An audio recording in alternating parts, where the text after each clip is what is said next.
হুম। আসসালামু আলাইকুম এভরিওয়ান। আমার রমাদান নতুন আরেকটি ব্লগ সিরিজে আপনাদের সবাইকে ওয়েলকাম জানাচ্ছি।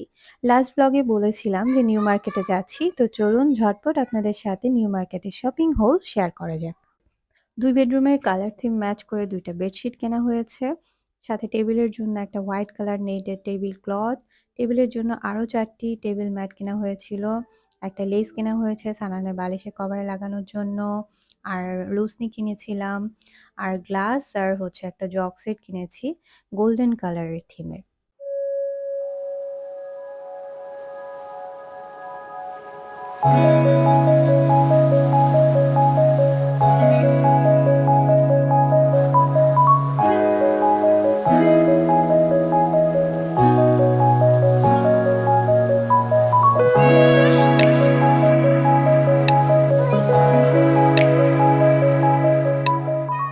আজকের এই কিচেন ওয়ালটা ক্লিনিং এর মেইন রিজন হচ্ছে এই ওয়ালটাকে আজকে আমি মনের মতো করে ডেকোরেশন করব।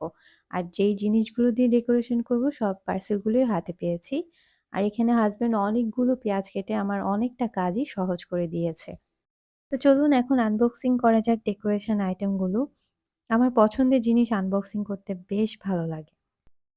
প্রথমে আনবক্সিং করছি ফ্রেমের পার্সেলটি। ২ টা ওয়ালের জন্য আমি কিছু ফ্রেম অর্ডার করেছিলাম। আর এই ফ্রেমগুলোর সাইজ এবং ফ্রেমের কালার আমি কাস্টমাইজ করে নিয়েছি। ফ্রেমগুলো ভালোই ছিল। পেজের অনেক রিভিউ দেখে আমি এই পেজ থেকে অর্ডার করেছিলাম। আপনারা যদি পেজের ডিটেইলস জানতে চান আমাকে কমেন্ট সেকশনে জানাবেন। আমি অবশ্যই আপনাদেরকে ডিটেইলসটি শেয়ার করব। আরেকটি পছন্দের জিনিস আনবক্সিং করে নিলাম। আর এই জিনিসগুলো দিয়ে আমি আমার কিচেনের ওয়ালটাকে মনের মতো করে অ্যাস্থেটিক ভাইবে একটি পারফেক্ট কফি কর্নারের লুক দিয়ে দিলাম। আমার এই কিচেনের ওয়ালটি আপনাদের কাছে কেমন লেগেছে আমাকে কমেন্ট সেকশনে অবশ্যই জানাবেন। হাসব্যান্ড কিছুদিন আগে থাইল্যান্ড গিয়েছিল। আর আসার সময় এই তোশিবা ব্র্যান্ডের ইন্ডাকশন কুকারটি নিয়ে এসেছিল। তো আজকেই ১ম ছোলা সিদ্ধ দিয়ে ইন্ডাকশন কুকারটি উদ্বোধন করলাম আলহামদুলিল্লাহ। চলুন এখন আপনাদের সাথে তেঁতুল আর গুড়ের একটি মজার চাটনির রেসিপি শেয়ার করি। একবার বানিয়ে রাখলে পুরো রমজান জুড়েই খেতে পারবেন।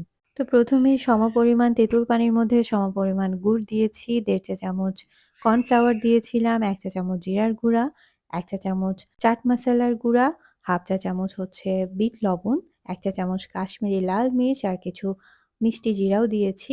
আর ১/২ চা চামচের মতো দিয়েছিলাম চিলি ফ্লেক্স।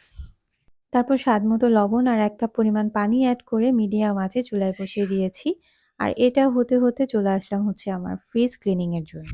ফ্রিজ ক্লিনিং করতে, করতে ভাবছিলাম এই কাজগুলো যদি আর একটা দিন আগেও শেষ হতো আমার জন্য অনেক আরাম হতো। কারণ পায়ে অনেক ব্যথা শুরু হয়ে গিয়েছিল। আর ওয়াল ডেকোরেশন করতে অনেকটা সময় লেগে গিয়েছিল। হাসব্যান্ড একদম পারফেক্ট মেজারমেন্ট অনুযায়ী ফ্রেমগুলোকে মাপ দিয়ে বসিয়ে গ্রিল করে দিয়েছে। আসলে কিছু, কিছু শখের জন্য যেমন মূল্যও দিতে হয় তেমন সময়ও দিতে হয়। তো আমার ফ্রিজ ক্লিনিং ডান। তারপর ওয়ালের ধুলোগুলো পরিষ্কার করে পুরো ঘরটাকেই মুছে দিয়েছি। তারপর ফ্রেশ হয়ে রান্না শেষ করে তারাবি নামাজ পড়ে সেহরি খেয়ে ১ম রোজায় দাখিল হলাম। আলহামদুলিল্লাহ। সবাই আমাদের জন্য দোয়া রাখবেন। আল্লাহ হাফেজ।